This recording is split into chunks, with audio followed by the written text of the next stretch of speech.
Hoje eu vou falar para vocês de duas pesquisas fantásticas da psicanálise contemporânea.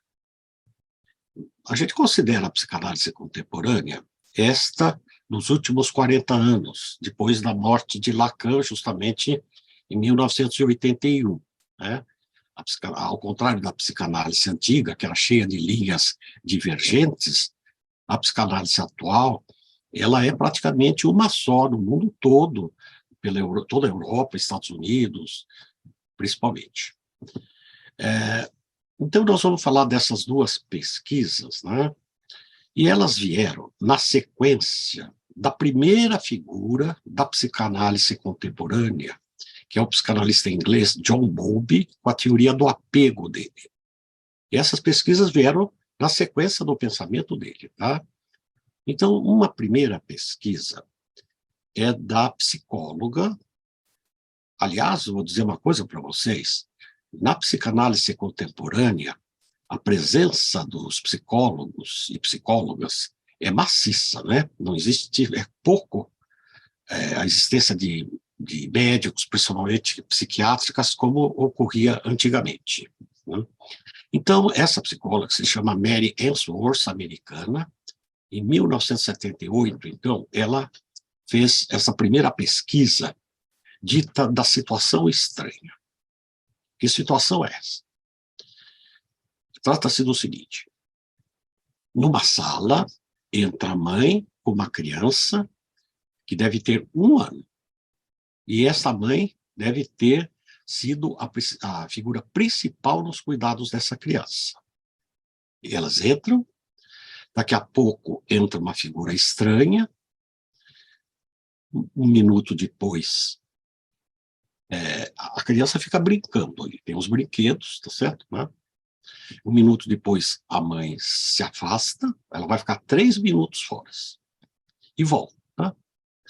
E vai ser observada a reação da criança durante todo o período, inclusive, evidentemente, depois da volta da mãe. Né? Então, realmente, o fantástico dessa pesquisa, que foi repetida em outros países dezenas de vezes, é que existe apenas 4 reações das crianças, que devem ter 1 ano. Uma primeira reação, dita da criança segura, é a seguinte: ela está brincando ali, quando a mãe se ausenta, a criança fica choramingenta, fica chorando, procura ir atrás da mãe, por onde a mãe saiu. A figura estranha, ela tenta consolar um pouco a criança, consegue às vezes um pouco só. Né? Quando a mãe, 3 minutos depois, volta, a criança fica contente com a volta da mãe, aliviada, e daqui a pouquinho já volta a brincar, né? Os brinquedinhos ali. Um segundo tipo de reação é da criança que foi chamada de ansiosa evitante. E é o seguinte: a mãe sai, a mãe volta, a criança é como não se toca. Né? Tanto vai quando entra estranha, quando a mãe sai, quando a mãe volta, ela fica focada nos brinquedos dela, como se nada tivesse acontecido. Terceiro tipo de reação é de uma criança que entra e já às vezes fica não querendo ir brincar, não querendo largar da mãe. Né? E a maioria vai brincar. Quando a mãe sai da sala, a criança fica ansiosa e chorando, né? Chorando alto, gritando. Quando a mãe volta, ela se agarra à mãe e continua chorando, ela não fica aliviada. E muitas vezes brava, brava com a mãe da mãe ter se saído, não é? E não, a maioria nem volta a brincar, mas fica ali chorando mesmo depois da mãe ter voltado. E o quarto tipo de reação é da criança chamada desorganizada. Ela tem uma reação paradoxal. Como? Acontece, por exemplo, depois que a mãe volta, ela se dirige a mãe, mas de repente no meio do caminho para e muda de direção. Ou então ela para, deita no chão e rola no chão. Ou fica parada, com um aspecto, um olhar vazio, um aspecto como em transe, né? E esse tipo de criança aí, certo? E agora, então, eu vou falar para vocês de uma segunda pesquisa que é concatenada a esta, né? Ela repete esta e introduz uma outra, tá certo? E essa segunda é da Mary Mann, também americana, né? As duas psicólogas. E como que é essa pesquisa aí? As mães que fazem a primeira pesquisa, depois vão passar por uma entrevista. Essa entrevista semi-estruturada, ela leva mais ou menos 1 hora, e a mãe vai ser indagada sobre vários itens, né? Acho que o principal deles é elas falarem como foi a relação com seus pais na infância, dar disto uma qualificação, se foi boa, se foi ruim, foi mais ou menos, dá um adjetivo. Umas falam, ai, maravilhosa, né? Outras falam, ai, minha mãe era muito rígida, muito brava. Um adjetivo ou uma frase que qualifique os pais, a mãe e o pai, né? E depois, eles devem exemplificar situações de vida de criança que ilustre esse adjetivo que foi atribuído à mãe, essa qualificação atribuída a ela e ao pai. Então, né, existe, eu vou chamar a atenção para vocês, um item que vai ser importante, que é elas contarem se houve traumas, perdas, ou então abuso físico, abuso sexual, para elas contarem isso, né? Muito bem. E eu não vou me fixar nesses dois itens aí, tá certo? Senão isso vai ficar muito complexo. A análise dessas relativas vai ser conforme o artigo chamado Lógica e Conversação, de um filósofo inglês chamado Paul Grice, né? Esse é um artigo célebre, né? Ele é muito complexo, eu não tenho condições de desenvolvê-lo aqui, certo? Mas só para vocês terem uma ideia, outro dia eu consultei no Google Acadêmico, e esse artigo tem 48 mil citações. E comparei com o artigo do Lacan, que lançou a teoria do Lacan, né, que é o artigo Função e Campo da Fala e da Linguagem. Esse só tem 1.500 citações, certo? Então, do que se trata esse artigo aí do Paul Grice, certo? E ele vai medir a qualidade de uma comunicação. Ele vai medir conforme dois parâmetros, da coerência e outro da colaboratividade com o interlocutor. E ele estabelece 4 máximas para avaliar a narrativa. Que máximas são essas? Primeira, da qualidade. Qualidade vai medir a coerência.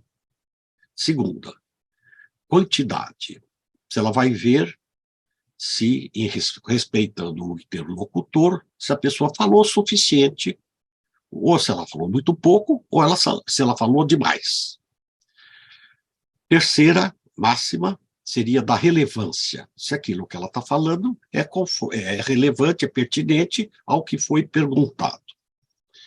Quarta máxima é do modo, da maneira, que mede a clareza, se é claro ou se é confusa a narrativa, né?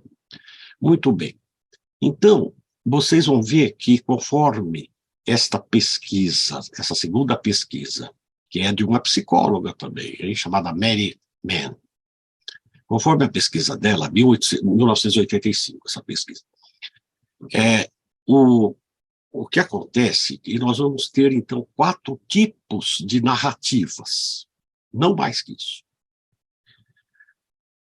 A primeira tipo de narrativa seria o seguinte, que ela é uma narrativa coerente e também que pontua alto nas outras máximas estabelecidas por Paul Grice, né? Quanto à relevância, quanto à quantidade, quanto à clareza, certo? Não importa se o conteúdo foi uma vida sem grandes problemas, tranquila, ou se foi uma vida muito problemática, com acontecimentos tristes, não importa o conteúdo. O que importa é a coerência dela e também pontuando alto naqueles quesitos das máximas lá. Se a mãe foi desse jeito, se a narrativa dela é desse jeito, essa mãe é mãe daquela criança segura, da primeira pesquisa, quando a criança tinha 1 ano de idade, aquela criança que nós vimos mais saudável, certo? Então, nota bem, a mãe que tem essa narrativa é a mãe daquela criança. Vamos ver agora um segundo tipo de narrativa. Essa daqui é uma narrativa chamada de evitante. A primeira é chamada segura, essa é evitante. Seria uma narrativa que, vamos dizer, quanto à quantidade, ela é reduzida. A pessoa fala pouco, né?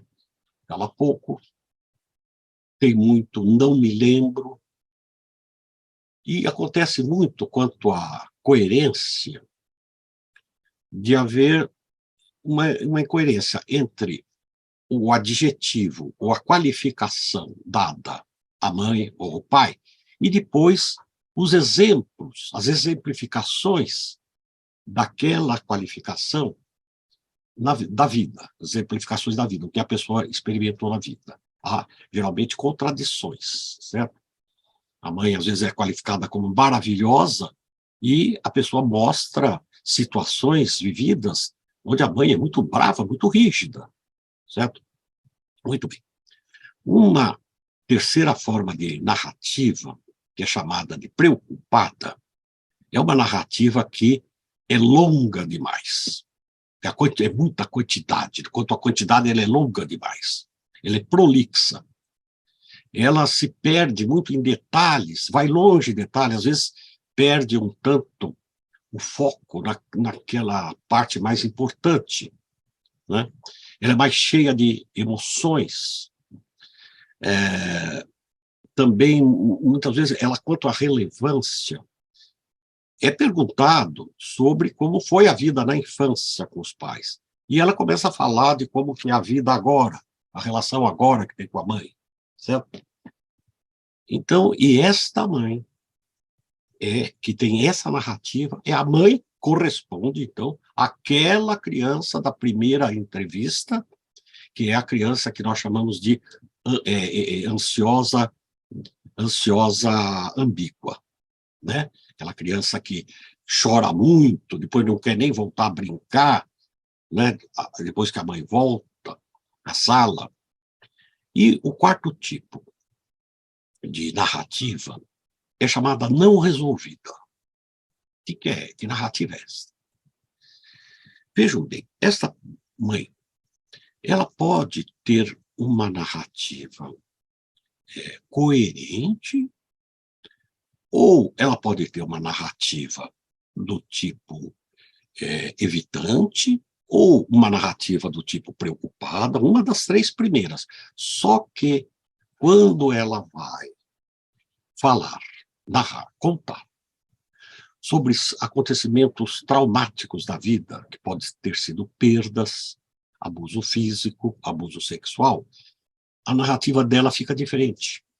Ela comete lapsos, falhas, por exemplo, ela começa a falar e, de repente, ela silencia. Fica 20 segundos, meio minuto, quieta. Ou ela vai falar frases e não termina frases.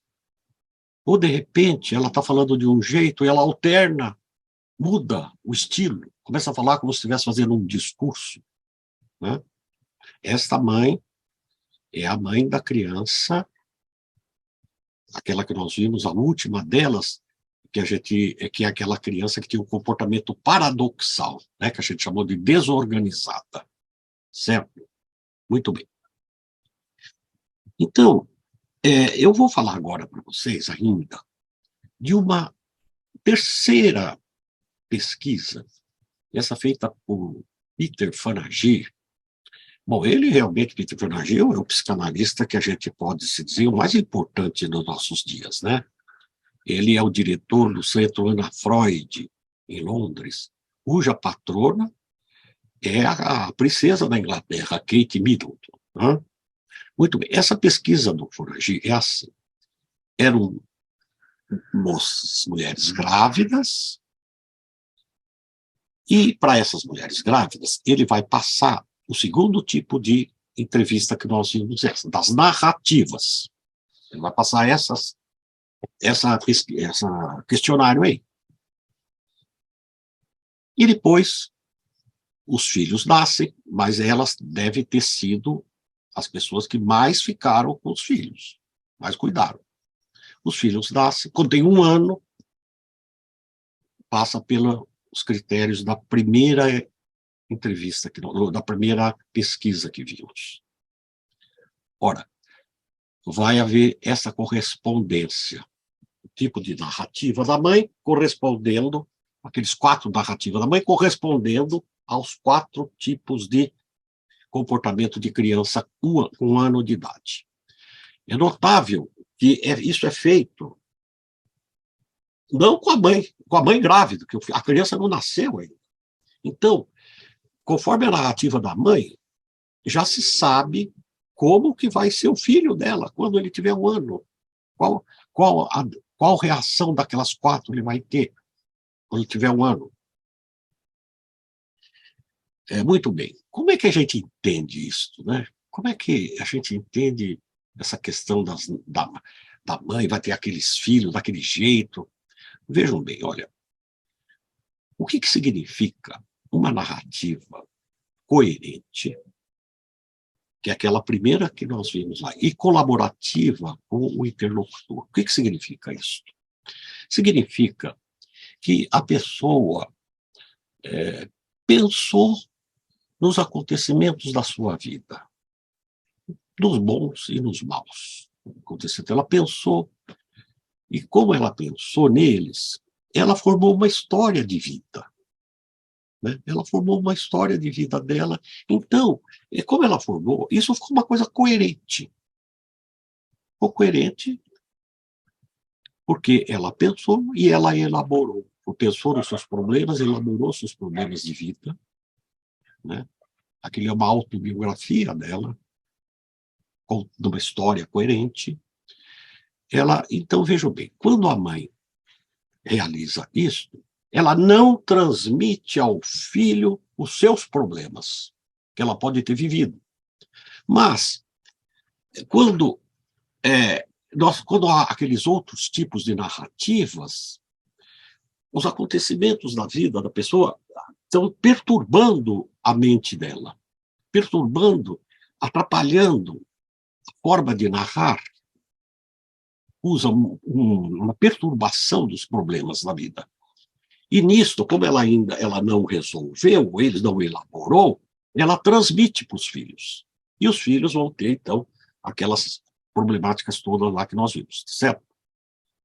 Muito bem, o Fonagy, ele foi mais longe nessa pesquisa e acompanhou essas crianças até 6 anos de idade. Aos 6 anos de idade, a criança dita segura, aquela da mãe que tem a coerência da narrativa, essa criança, ela foi avaliada em todos os testes, todas as competências, e ela é superior às outras crianças em tudo. Emocionalmente, academicamente, socialmente, é uma criança bem, que os professores gostam muito, né, que vive mais feliz. Muito bem. Eu vou terminar aqui, como eu anunciei para vocês, só falando um pouquinho desta criança desorganizada, né? E que, quando ela tem 6 anos, na avaliação do Fonagy, ela costuma apresentar o comportamento, o transtorno de oposição desafiante, que são crianças agressivas, às vezes em casa, depois passa para a escola também, crianças agressivas e muito desobedientes, né? E que isso aí pode se transformar no transtorno de conduta, né? Que é o que se chamava delinquência antes, certo? Então, essa é uma criança também que preocupa, e que a gente, vendo esse comportamento desorganizado dela ao 1 ano de idade, é uma criança que merece cuidados especiais para evitar esta trajetória, certo? Bom, então, é isso que eu pude falar hoje para vocês aqui, tá bom? Então, até uma próxima, tá? Tchau, tchau.